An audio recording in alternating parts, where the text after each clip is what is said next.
Hello friends, बहुत बहुत स्वागत है आप सभी का सक्सेस वर्ल्ड एमसीक्यू चैनल पर।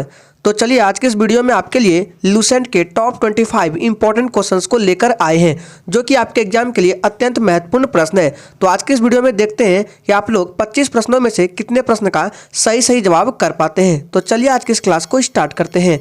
तो आज की इस क्लास का सबसे पहला प्रश्न है, पृथ्वी के क्रस्ट में कौन सा तत्व अधिक पाया जाता है। ऑप्शन आपके सामने 4 दिए गए हैं और आपको प्रत्येक क्वेश्चन के लिए मैक्सिमम 5 सेकंड का टाइम भी दिया जाता है। अगर आपको इनमें से किसी भी प्रश्न का आंसर आ रहा है तो आप लोग कमेंट बॉक्स में देते जाइएगा। तो इसका जो राइट आंसर है ऑप्शन बी के साथ चला जाएगा। क्या आ जाएगा? ऑक्सीजन। पृथ्वी के क्रस्ट में ऑक्सीजन तत्व सबसे अधिक मात्रा में पाया जाता है। ऑप्शन 20 प्रश्न का बिल्कुल सही जवाब हो जाएगा। अगर पूछे कितना, तो 46.6% है ऑक्सीजन हमारे पृथ्वी के क्रस्ट में। चलिए इसी के साथ आगे बढ़ते हैं। नेक्स्ट क्वेश्चन है, सुएज नहर जोड़ती है। आपको बताना है सुएज नहर किसको और किससे जोड़ती है। लाल सागर और भूमध्य सागर को, कैरेबियन सागर और प्रशांत महासागर को, उत्तरी सागर और बाल्टिक सागर को, या इटी झील और मिशिगन झील को। तो इसका जो राइट आंसर है ऑप्शन ए के साथ चला जाएगा। क्या जाएगा? लाल सागर और भूमध्य सागर को जोड़ती है सुएज नहर। ऑप्शन ए इस प्रश्न का बिल्कुल सही जवाब हो जाएगा। इंपॉर्टेंट प्रश्न है, ध्यान में रखना है। चलिए आगे बढ़ते हैं। तीसरा प्रश्न है, जिम कॉर्बेट पार्क कहाँ स्थित है। इंपॉर्टेंट प्रश्न है, आंसर करेंगे। चलिए आपका टाइम खत्म होता है। तो इसका राइट आंसर अगर आपने ऑप्शन सी को दिया है तो बिल्कुल सही जवाब हो जाएगा। उत्तराखंड के नैनीताल में स्थित है आपका Jim Corbett national park. Option C इस प्रश्न का बिल्कुल राइट आंसर हो जाएगा। इंपॉर्टेंट प्रश्न है, ध्यान में रखना है। नेक्स्ट क्वेश्चन है, अंतिम मुगल शासक कौन था। चलिए आंसर करेंगे। और जो भी स्टूडेंट चैनल पर पहली बार आए चैनल को सब्सक्राइब करके और साथ में बेल आइकन को भी प्रेस कर लेंगे। तो इसका जो राइट आंसर है ऑप्शन चला देगा ए के साथ, बहादुर शाह जफर था अंतिम मुगल बादशाह। ऑप्शन ए इस प्रश्न का बिल्कुल सही जवाब हो जाएगा। बहादुर शाह जफर द्वितीय, ध्यान में रखना है। और मुगल वंश की स्थापना बाबर ने की थी, इसको भी ध्यान में रखना है, पूछा जाता है एग्जाम में। नेक्स्ट क्वेश्चन है, प्रवासी भारतीय दिवस कब मनाया जाता है। चलिए आंसर करेंगे। और फ्रेंड्स, सेशन के लास्ट में ईमानदारी पूर्वक अपना स्कोर देना है कि आपने कितने प्रश्न का सही जवाब दिए हैं।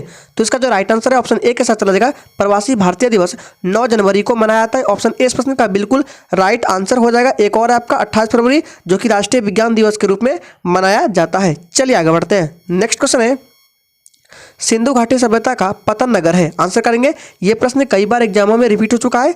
चलिए फटाफट से आंसर करते जाएंगे। तो आपका टाइम खत्म होता है। तो सिंधु घाटी सभ्यता का पतन नगर कौन सा था, तो लोथल था। ऑप्शन ए इस प्रश्न का बिल्कुल सही जवाब हो जाएगा। और लोथल कहाँ है, तो याद रखिएगा लोथल गुजरात के अहमदाबाद में, ध्यान में रखना है, पूछा जाता है। नेक्स्ट क्वेश्चन है, ऑन माई टर्म्स पुस्तक के लेखक है। इंपॉर्टेंट पुस्तक है, आंसर करेंगे। और सभी को अपना स्कोर जरूर देना है। चलिए तो साथ का जो राइट आंसर है ऑप्शन चला देगा ए के साथ, Sharad Pawar. On my terms पुस्तक के लेखक कौन है, तो शरद पवार है।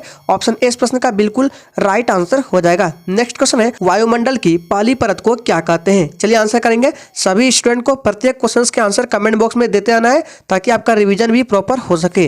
तो आज का जो राइट आंसर है ऑप्शन ए के साथ चला देगा। वायुमंडल की पहली परत को क्षोभ मंडल कहते हैं। ऑप्शन ए इस प्रश्न का बिल्कुल सही जवाब हो जाएगा। ध्यान रखिएगा, क्षोभ मंडल में ही मौसम संबंधी घटनाएं होती है, इसको भी ध्यान में रखना है। नेक्स्ट क्वेश्चन है, कांडला बंदरगाह कहां पर स्थित है। मोस्ट इंपॉर्टेंट और वीवीआई प्रश्न है, इसको ध्यान में रखना है।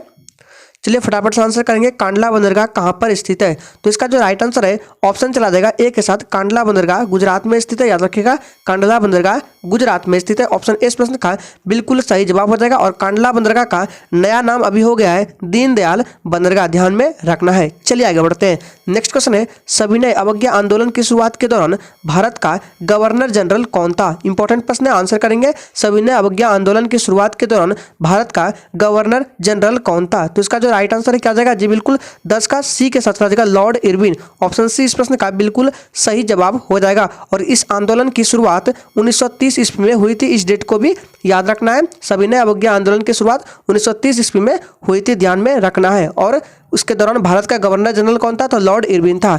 नेक्स्ट क्वेश्चन है, पंडित मदन मालवीय जाने जाते थे। आंसर करेंगे।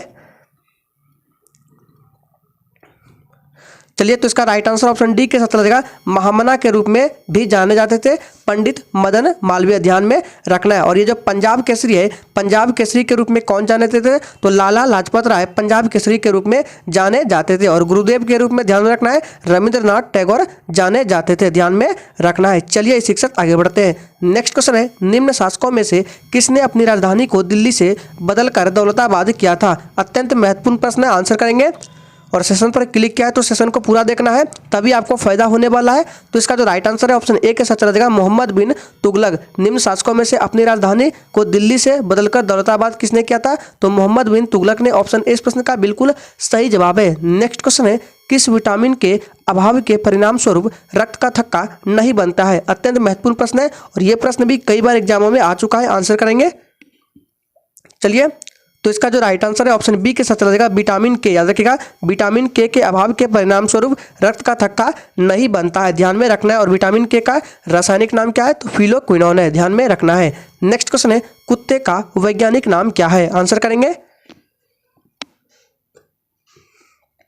चलिए। तो इसका राइट आंसर क्या आ जाएगा? जी बिल्कुल ऑप्शन बी के साथ चला जाएगा, कैनिस फैमिलिस। याद रखिएगा, कुत्ते का वैज्ञानिक नाम क्या है? तो कैनिस फैमिलिस है, ध्यान में रखना है। और ये जो डी नंबर में है होमो सैपियंस, ये किसका है? तो मानव का वैज्ञानिक नाम होता है होमो सैपियंस, इसको भी ध्यान में रखना है, एग्जाम में पूछा जाता है। चलिए इस शिक्षक आगे बढ़ते हैं। नेक्स्ट क्वेश्चन आपके स्क्रीन पर है, जालियांवाला बाग नरसंहार में विरोध स्वरूप में किसने केसर ए हिंद का सम्मान पदक लौटा दिया था? महत्वपूर्ण प्रश्न, आंसर करेंगे,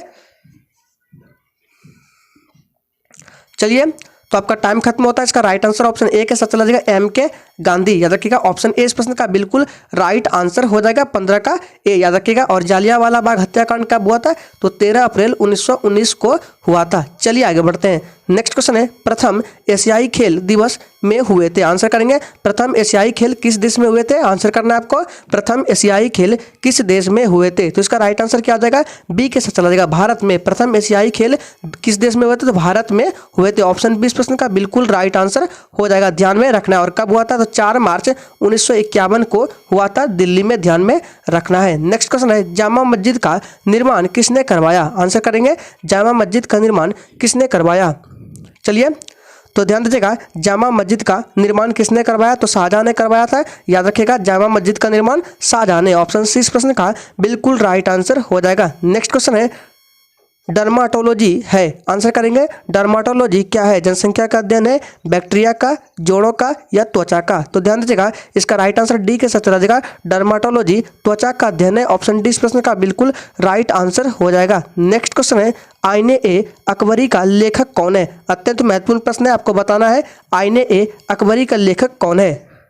चलिए, तो इसका जो राइट आंसर है ऑप्शन सी के साथ चला जाएगा, अबुल फजल है। आईने ए अकबरी के लेखक कौन है? तो अबुल फजल है, ध्यान में रखना है। और एक आता है आपका हुमायूं नामा, याद रखिएगा, ये भी पूछा जाता है। तो हुमायूं नामा की रचना कौन है? तो गुलबदन बेगम है रचनाकार हुमायूं नामा के। और आपका एक आता है बाबर नामा, तो बाबर हुमायूं नामा रचना गुलबदन बेगम, और आईने अकबरी अबुल फजल, तीनों को ध्यान में रखना है, एग्जाम में रिपीट होते रहते हैं। नेक्स्ट क्वेश्चन है, पुस्तक गीत गोविंद के लेखक कौन थे? महत्वपूर्ण प्रश्न, आंसर करेंगे, चलिए। तो ध्यान दीजिएगा, पुस्तक गीत गोविंद के लेखक जयदेव थे। याद रखिएगा, पुस्तक गीत गोविंद के लेखक जयदेव। ऑप्शन सी इस प्रश्न का बिल्कुल राइट आंसर हो जाएगा। नेक्स्ट क्वेश्चन है, ग्रेमी अवार्ड किस क्षेत्र में दिया जाता है? आंसर करेंगे, ग्रेमी अवार्ड किस क्षेत्र में दिया जाता है? प्रत्येक स्टूडेंट को आंसर करते जाना है। तो इसका राइट आंसर क्या जाएगा? संगीत के क्षेत्र में। ध्यान दीजिएगा, ग्रेमी अवार्ड संगीत के क्षेत्र में दिया जाता है। ऑप्शन ए इस प्रश्न का बिल्कुल राइट आंसर हो जाएगा। नेक्स्ट क्वेश्चन है, संतोष ट्रॉफी निम्नलिखित में से किस खेल में दिया जाता है? आंसर करेंगे, संतोष ट्रॉफी निम्नलिखित में से किस खेल में दिया जाता है? तो याद रखिएगा, यह दिया जाता है फुटबॉल खेल में। 22 का राइट आंसर ऑप्शन बी के साथ चला जाएगा, संतोष ट्रॉफी फुटबॉल खेल में दिया जाता है। ऑप्शन बी इस प्रश्न का बिल्कुल सही जवाब है। नेक्स्ट क्वेश्चन है, भूदान नेता विनोबा भावे ने भूदान आंदोलन शुरू किया? आंसर करेंगे, कहां पर शुरू किया? चलिए, तो ये जो आंदोलन है कहां पर शुरू किया? तो राइट आंसर ए के साथ चला जाएगा, महाराष्ट्र में शुरू किया। ऑप्शन ए इस प्रश्न का बिल्कुल राइट आंसर हो जाएगा। नेक्स्ट क्वेश्चन है, राजा राम मोहन राय द्वारा संस्थापित समाज का नाम क्या था? आंसर करेंगे, राजा राम मोहन राय द्वारा संस्थापित समाज का नाम क्या था? चलिए, तो इसका राइट आंसर डी के साथ चला जाएगा, राजा राम मोहन राय ने ब्रह्म समाज की स्थापना की थी। ऑप्शन डी इस प्रश्न का बिल्कुल सही जवाब हो जाएगा। कब क्या था? तो इस डेट को याद रखने पूछा जाता है 1828 ईस्वी में। और आर्य समाज की स्थापना किसने? तो दयानंद सरस्वती ने 1875 ईस्वी में।